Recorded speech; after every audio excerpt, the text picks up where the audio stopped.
there was a double narrative, isn't it? There is a narrative really which is saying these are wonderful guys and they fight for their country and they are really heroes and they're supporting each other and they're wonderful and they go to win. But we also wanted to show that these people are really in their heart, or without knowing it, I would say, they're on their way to fascism. This kind of statements are not so much going back to the Third Reich, I would say. They are much more statements about American politics. War makes fascists of us all.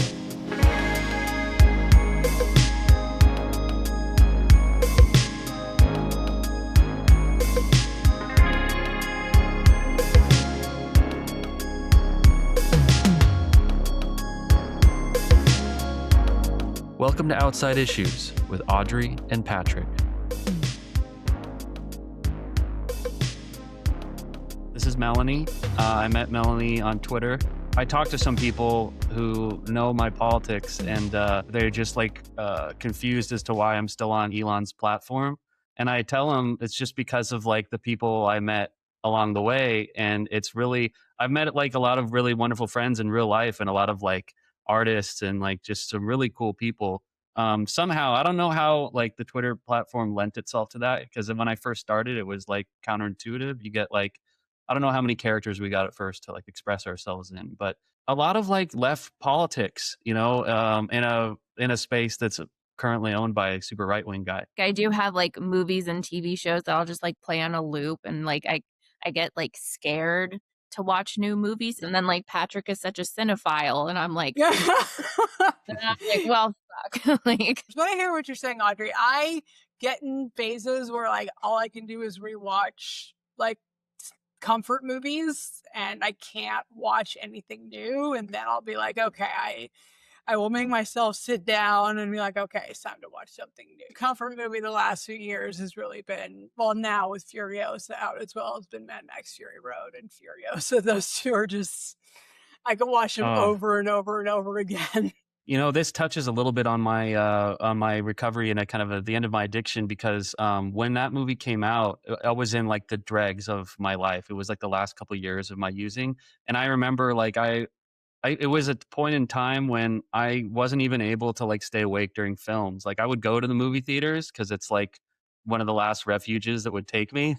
And I remember seeing Fury Road, and I was aware, I had some kind of thrumming sense that what this was greatness, but I just couldn't. I was so unhappy, and I was just so kind of out of my body and everything that I couldn't even feel it. So I rediscovered it in early recovery, and it's become one of my, I think during COVID, I remember I hadn't seen Fury Road for a little while, and yeah, I'm not going to spoil it for you, Audrey, but there's just it's a very powerful collectivist ending, and I was crying to all kinds of weird movies during COVID, but yeah. Oh yeah, I totally cried watching it in the theater. It totally got me. I'm I got so emotional. Yeah. And yet movies were, 2016, I was still very much in shooting up heroin every day. I went to see Suicide Squad for my birthday, and I nodded out. I think halfway through, I woke up to What's Her Name destroying New York, and I was oh, okay. You didn't miss much. I really did. When I finally finally did watch the movie all the way through a couple years later. I was well, I guess I really was, yeah. Yeah, you dodged a bullet there. Audrey, you've been watching The Pit, right? And I have not watched it, but that's been your jam lately, right? That's something that I've been rewatching. Rewatching? I haven't even seen it the first time. What it is, it's a hospital ER shift that's a 12-hour shift, and so each episode is just 1 hour of each shift, and it has very, very accurate medical stuff within it, so I've heard. And there's gruesome injuries, there's some mental health stuff, but there's a lot, the basis behind it is actually, it's turned into mental health, because the main character, Dr. Robbie, who sort of runs the ER, it slowly progresses into revealing that he's suicidal. And there's a lot of themes that touch on, anxiety, depression. There's one patient who has schizophrenia. But the main storyline really is focused on Dr. Robbie and how he wants to not exist anymore, despite the fact that he's like this top person at this hospital. He will do behaviors sort of like riding a motorcycle with no helmet, and his coworkers will notice. And he's about to go on a sabbatical. I'm sorry, I'm ruining everything. No, this kind of No, thing it's makes me want okay. to watch I it. Yeah. actually had to mute everything related to the pit on Twitter because the fandom was getting so insane and the discourse is. around it was so wild that I was like, okay, I'm gonna just mute everything and I'll watch this show like either later this year or maybe in 5 years. I don't know, but I'm like, I'm tapping out. I don't want to get. I need to figure out how to untag myself from Facebook, the pit community, because it's just like, oh, I wasn't even aware of this. The pit actually involves ice too. I didn't. That's got everything. It's interesting because I on the fandom pages, a lot of like fucking MAGAs will be like, this is so political, why are they making it political? But it's actually as neutral as you can imagine, while pointing out the brutality of ICE and the absurdity. It's a wildly popular new show. Like, I have not seen the TV show explode this much in quite some time. I have the massivist, is that a word? Massivist? No. Today it but is. We'll just pretend it is. Massivist crush on Noah Wiley, and he used to play in ER. Oh my God, he's so hot. Yeah. Yeah, I've been watching ER for the first time. I didn't watch it in the 90s. I'm on season 6 towards the end right now. And yeah, it's a really good show. Yeah, our friend Aaron loves it, and I've been like, he would post the clips of like, there was a clip from ER that he posted like last year of like they go to the roof, I think maybe to like medevac someone, and there's this amazing cinematic shot of like a helicopter touching down, and like none of this shit you never see on TV these days. And I was like blown away. I'm like, they were doing that in the 90s. And there's also drug addiction in the pit. There's a character. Yes, the character played by, I believe it's Patrick Ball. Patrick Ball. He I've been exposed enough. I know his name. I know the addict's name on the pit, even though I've never seen it. Luckily, he's getting a second chance, which is nice to see. We all well, not all of us deserve one, but most of us do. Yeah, most. I like that. Most of us deserve a second chance.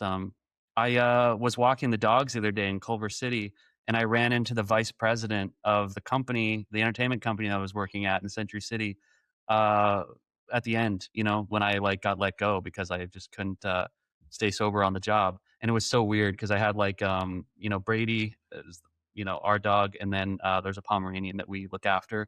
And I guess he saw the Pomeranian, this weird guy, like this entertainment industry creature. And and so he saw the dog and he's like, "Oh, I love your little Pommy. That reminds me of my dog Joey." And then it was like 10 o'clock at night. And I'm like, "Oh, hi, Barry." And he looked at me and he's like, "Oh, Patrick, hi, how are you?" And like, he's a guy who was like way above my pay grade. Like, I mean, he's the guy who I'd worked there for a number of years, but he didn't know me. He hired me, and he reviewed me for raises and things like that. I was not in communication with him towards the end of that job, but like, one of the first amends I made when I was doing the steps was my producer at the time. That's like right up there with my parents. And here I am, like 8 years later, I run into this guy, and I really contemplated. I don't know, like I probably did the right thing. I didn't take running into him like on a weird dog walk late at night as like an opportunity to litigate any of what happened back then. But I did say, "Oh, it was lovely running into you, Barry, and I'd love to see the picture of your Pomeranian." And so it's weird how that happens. I ran into another guy from those years at the gym like a few months ago. Actually, I was able to make like kind of amends to him on the spot, and not to make this the Patrick dealing with his workplace drama podcast, but yeah, it's just happened lately. I don't know. I'm just thinking about it because I don't know. People have given me second chances. I lost my shit in 2018. It was the end, almost like without exception. You know, everybody's been like really supportive. I got lucky. I don't know if it's lucky, actually. I had a couple things going for me. One, I had health problems that helped me cover up my addiction with my family, so they financially supported me while I was sick, and I could mask my heroin addiction as sickness for a number of years. Getting arrested a couple times did not help with that case, but denial is also very powerful when it comes to the parents. And they're great parents. They've loved and supported me no matter what. Without them, I'd be in jail or dead. So because I had that, I didn't have any of the a lot of the typical stressed out, running out of money, don't know where I'm gonna get my next fix, gotta go fuck somebody over to get money to get a fix. I didn't have that. Plus I isolated myself. I pretty much pushed everyone out of my life so they wouldn't see me in the state that I was in. So really only my family was the one who was exposed for the bulk of my addiction run this last 15 years or so. Like, I had several dealers, as you do, right? Because you can't get a hold of one, you've got backups, right? Unfortunately, one got arrested and went to jail. One got clean. And then the one that was left was the one who was my least favorite. She was very flaky. And then I kind of started paying attention to her politics, and it slowly dawned on me that she was not only probably a racist, but a neo-Nazi. This is 2020. The announcement comes. COVID lockdown is happening. I make a run to cop from her before lockdown. And I don't remember what it was she did, but she pissed me off in some way that night. And I was just like, you know what? Fuck this. So I was like, I'm going to do this last bit of dope. And first thing Monday morning, I'm going to the methadone clinic. And that was it. It was like COVID lockdown. She pissed me off. I was like, okay. And I've been that's clean brilliant. ever since. It was a rock bottom in a sense, but it was more just like, I know I'm just fed up. I'm fed up with myself. I'm fed up with doing this. I don't like how any of this feels anymore. I saw it for a moment when you described it like that. Reminded me a little bit of like my bottom, where like there's just this shift where you're like, you look at yourself and you're like, this is fucking crazy. This is fucking stupid. Like, and it's in a way that I just was not able to I was not fully cognizant of it before. But there's just something that happens, and it's probably a combination of factors. But then once you see it, you can't unsee it, and that doesn't make the work that you have ahead any less difficult, or a little less difficult. But like, it really is like, it galvanizes you to just like, all right, I'm going to go through the discomfort of like changing, the entire way I live my life, just because like, uh, I see what I am now, or I see what this is, and I don't like it anymore.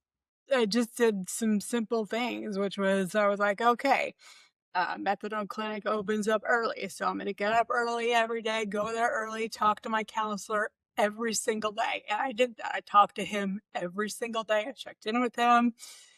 Sometimes we would talk about me. Sometimes we talk about politics. Sometimes we talk about the news. He got me into anime. He never pressured me to like be done with the methadone in a certain amount of time. He never made me feel like, oh, okay, if you're doing it for this long, it's just as much of a problem. He was like, no, stay on it for as long as you need.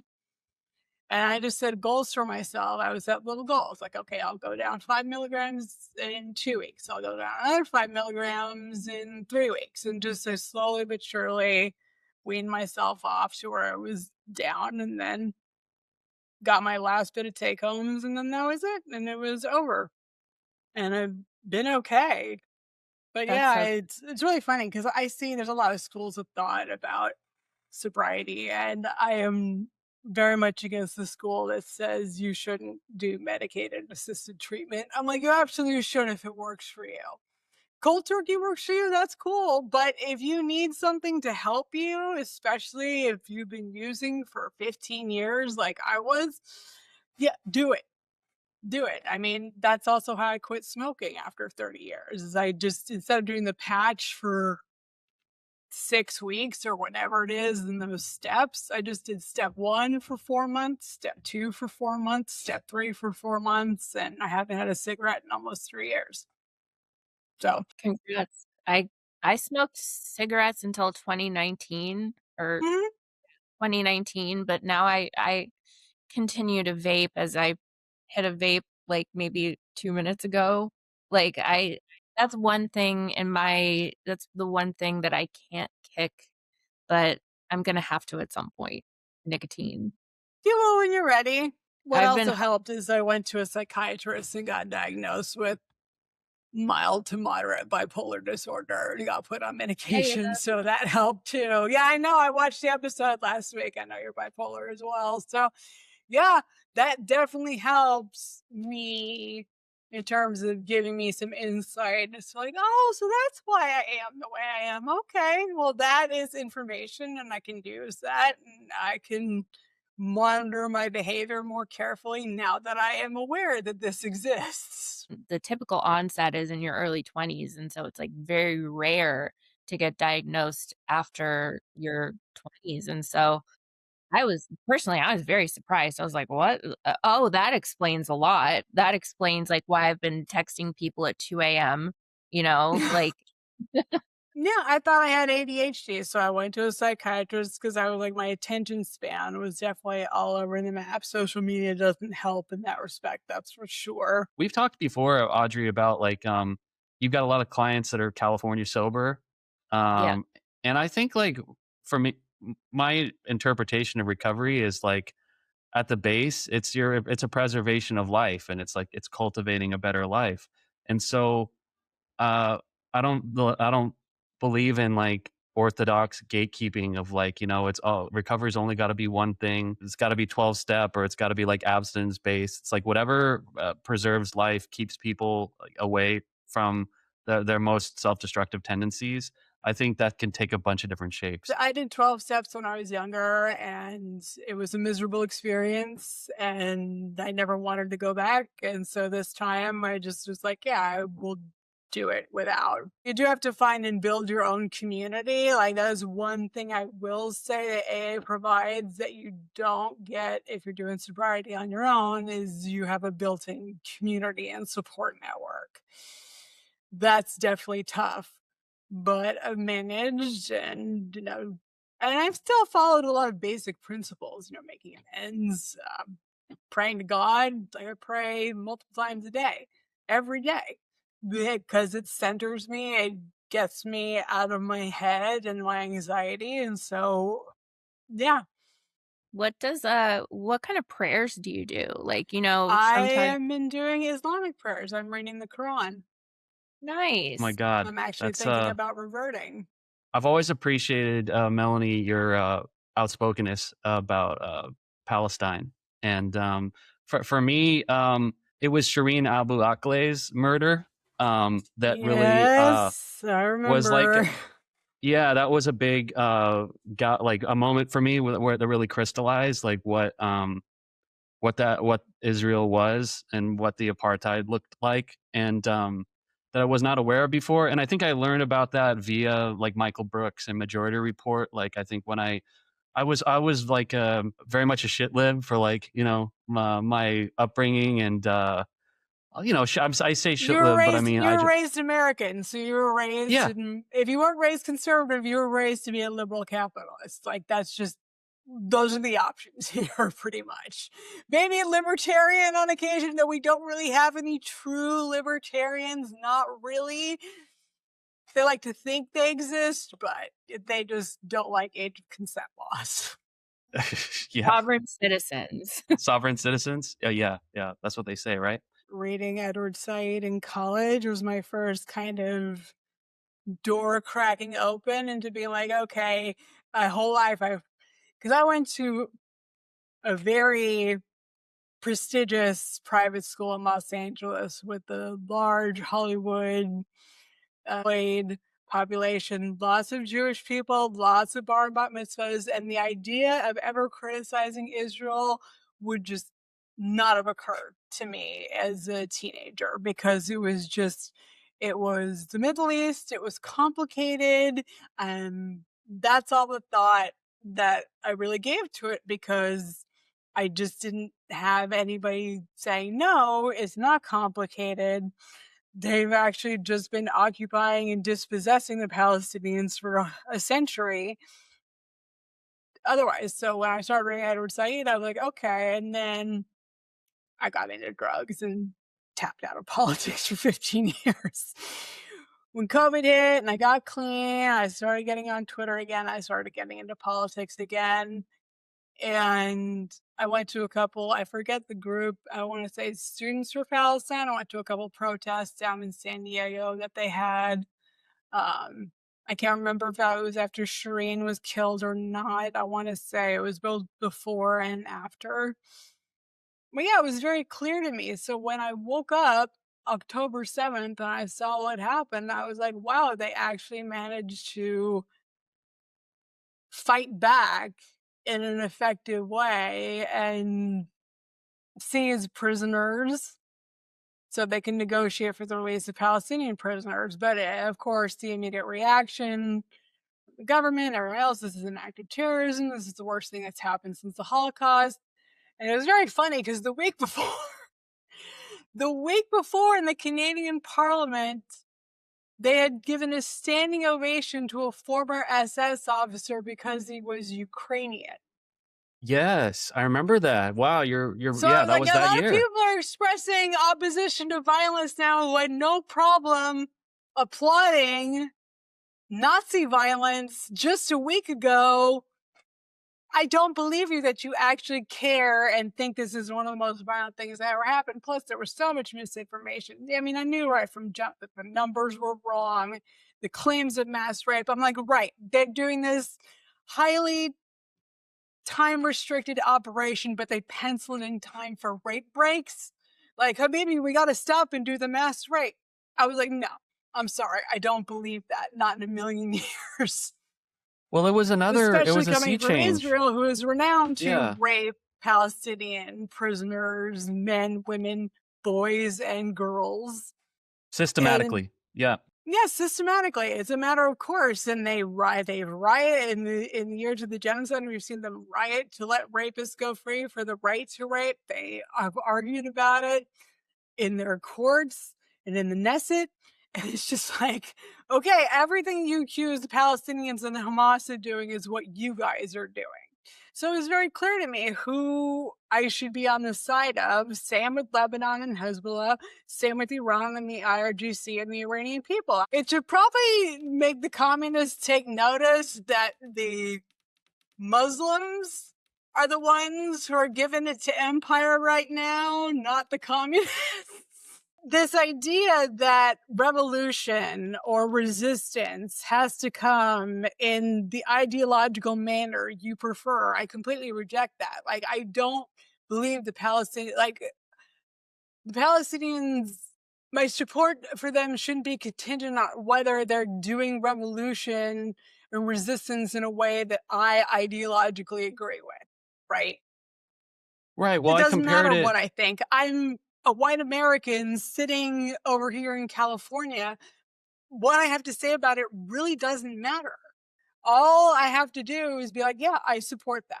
And that's it. Everything else is just noise and chatter. And it drives me nuts that still, after almost 3 years, people will still talk about, spread the Zionist lie that Hamas was created by Israel, and that's been debunked multiple times. So when the genocide kicked off in earnest and it became clear that Biden and Harris and Blinken and Miller and those scumfucks were not going to do anything but continue supporting Israel, it made it very clear to me that I was like, all right, well, I didn't vote in 2020. I was like, I didn't vote in 2024, and I will never vote for a Democrat again as long as I live.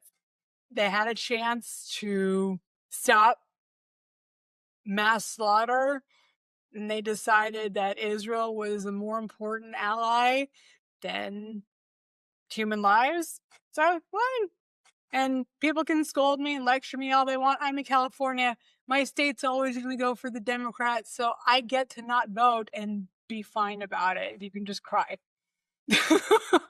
It's like, yeah, I get to make that choice. And frankly, it's also not much of a choice for me because I'm not okay with my comfort coming at the expense of other people's lives in any capacity, whether it's those beautiful skilled children in Manab or it's those Palestinian children I see trying to find clean water in the blown out rubble that I see every day when I have my Twitter. I have so many Palestinians hitting me up for retweets and donations.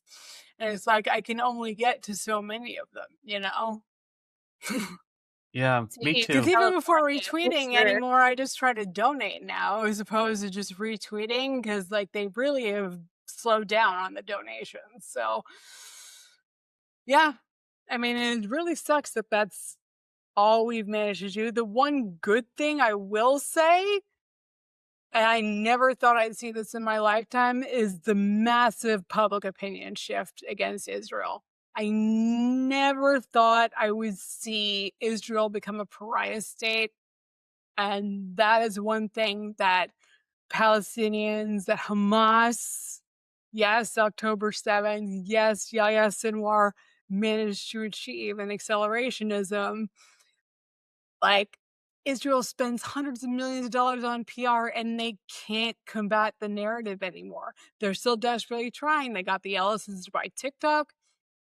It doesn't matter. It doesn't matter because it's too late. As my dad and I were talking about it the other day, and he's like, once you start going like this, like once you start, you see, I'm like doing a gesture and I'm off straight. Once you start going downhill, it's very hard to like go back up.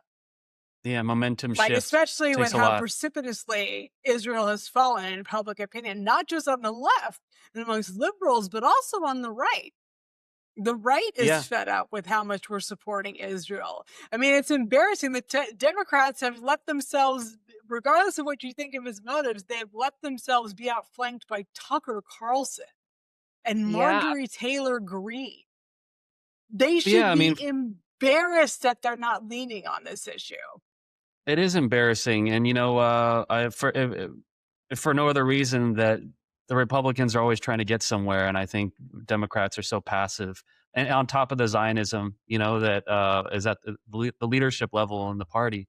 I feel like, you know, just look at the way they're dealing with Trump. You know, the way they've chosen to play this is basically to just let him run riot and destroy the world, and they can just kind of like reflexively gain power, you know, because everyone else is fed up with him. But there's like a resolute, they seem resolutely against providing any kind of alternative vision. But I guess this is a question for both of you. I live in Washington State, and I love my governor. He's amazing, Bob Ferguson. He just passed a millionaire's tax, and so the top 1% will be taxed starting in, I believe, next year. Let's actually build infrastructure and childcare and all the good things. But I was going to ask you, who's your contender for California governor? Probably the best hope for California right now is probably Tom Steyer. I hate to say it, but he's the only one who came out and said he wants to abolish ICE. I was like, I have heard no other Democratic candidate say that. I was like, okay, Tom. Okay. My mom doesn't like him because of the Prop 13 stuff, but, you know. I was remembering the text threads I was on with family members. As a block, we just vote blue no matter who, and just telling them about the genocide and like how Biden's a psycho murderer. And when Harris got the nomination, or if that's how we want to characterize it, she wasn't coming out strong against the genocide. And I saw that as a real problem. And beyond it being just like a moral failing, I saw it as being like a big problem for the election. The way the Democratic Party is acting in this moment just says everything about what they are. Even going into an election, I feel like they're pumping the brakes, and they're trying to avoid promising too much.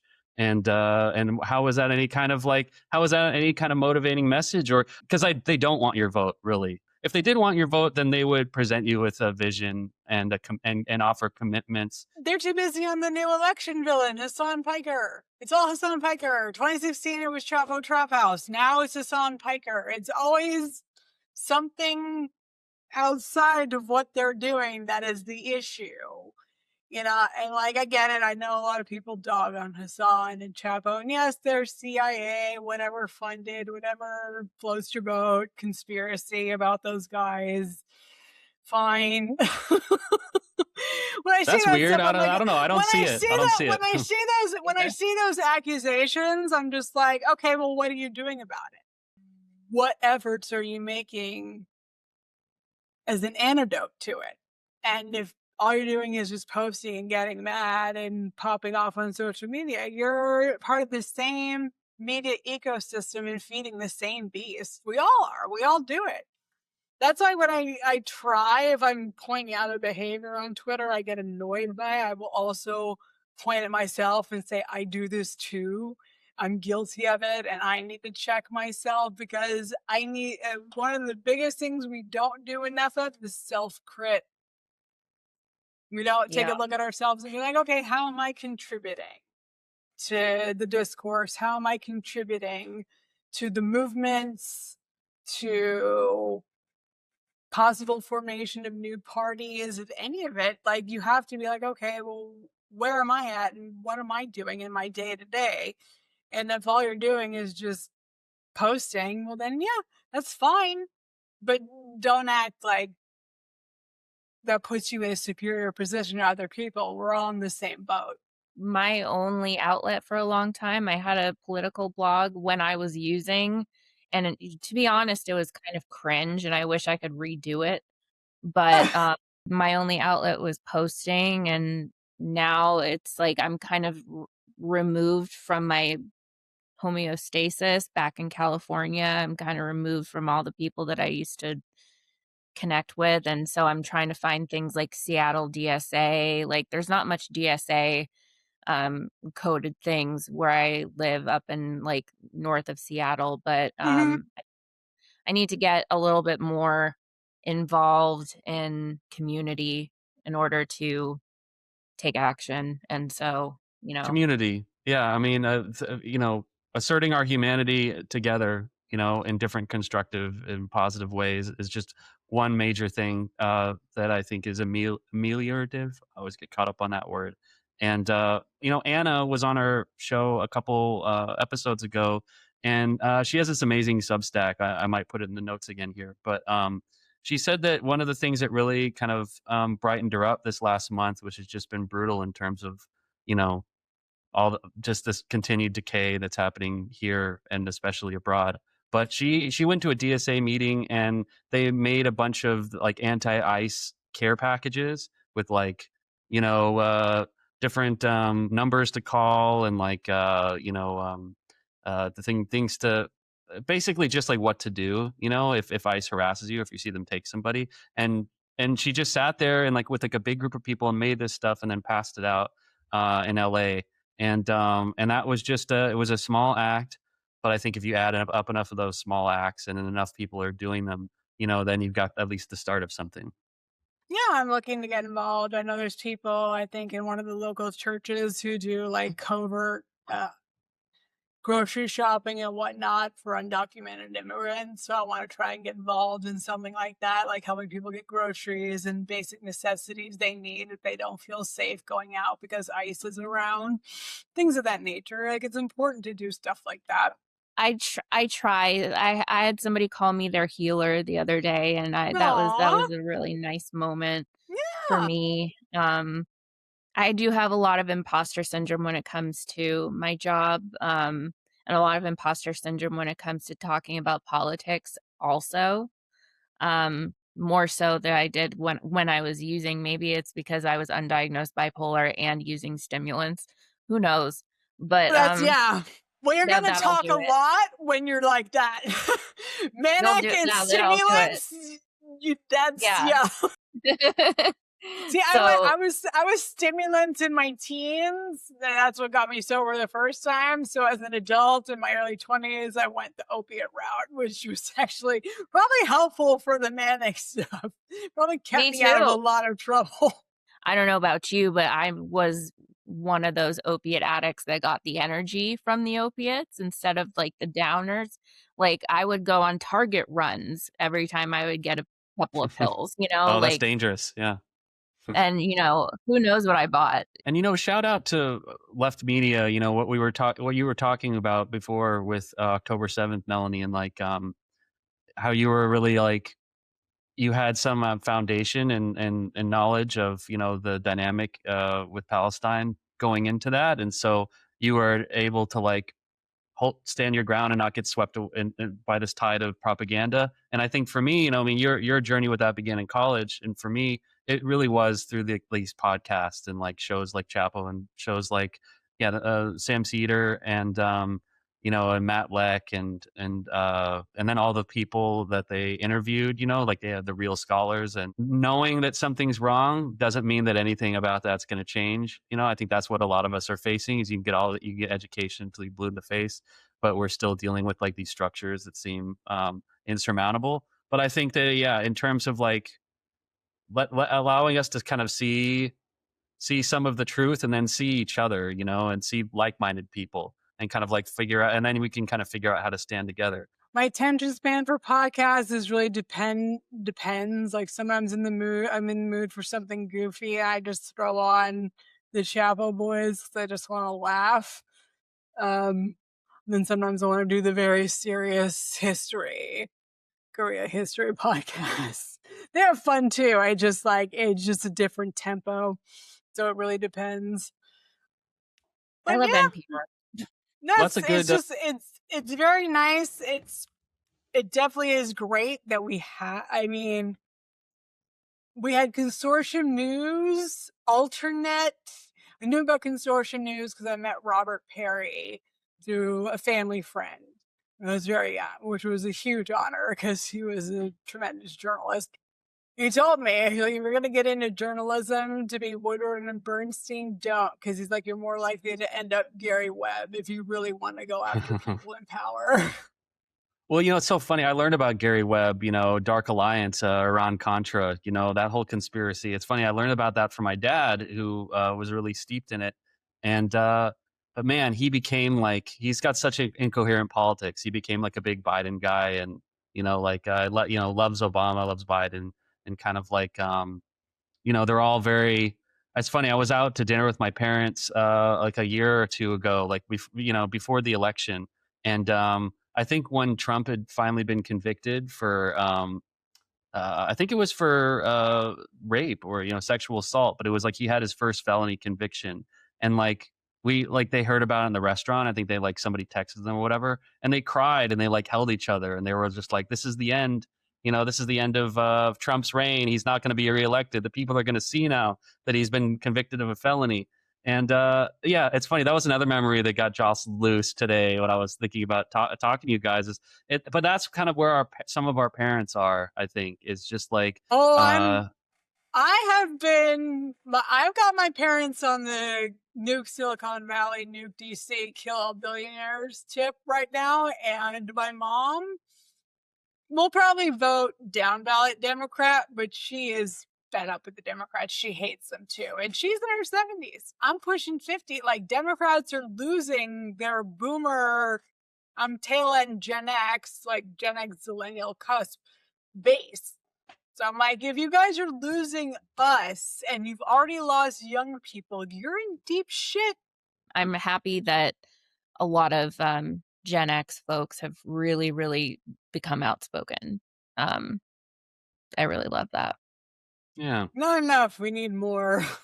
Yeah. Yeah. We'll keep planting seeds. Before I let you go, Melanie, I did want to ask, what was the last couple of things you watched, and can you give us your a snapshot? Yeah, here. Let me pull up my trusty letterbox. I've been watching great stuff this week. I got to see Greg Araki's new movie. I read your review for that. Yeah. Yeah, no, it was so good.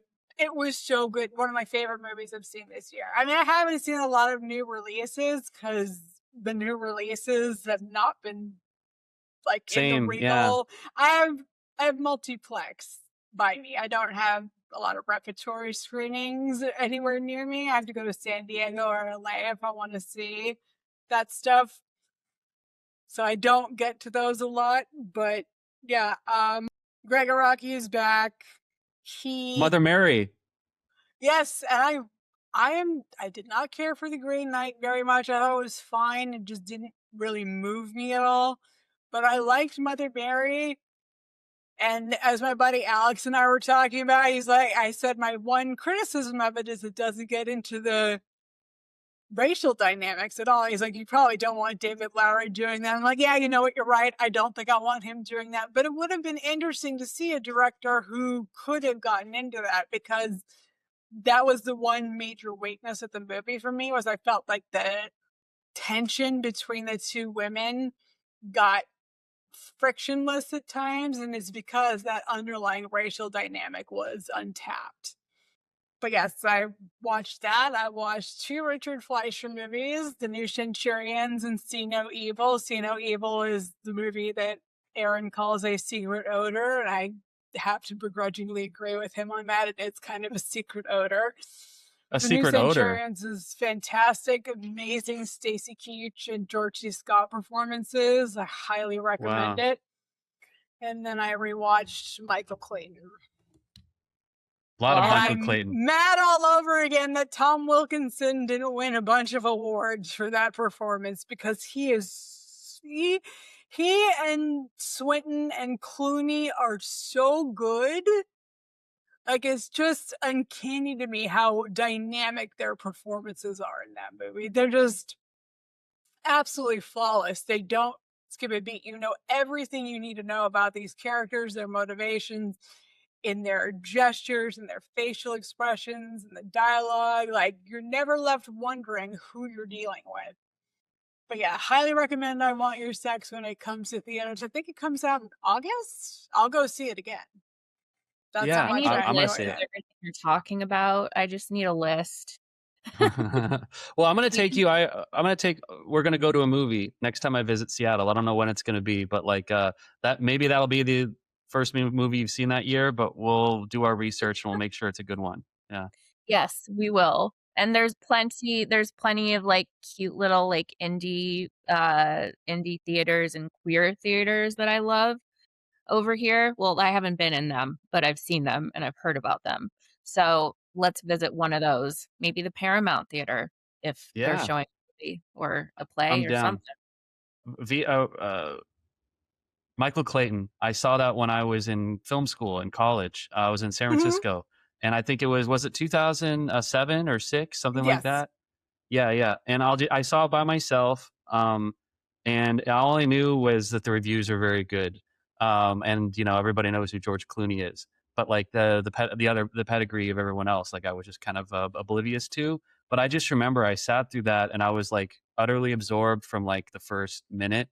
And when the credits were rolling, and it has one of my all-time favorite credits sequences, which is just a close-up of Clooney's face as like the text Mhm. rolls over In it, a and taxi you just see it. as the credits roll. Yeah. Yeah, and you just get to watch basically like the events of the movie that we just watched.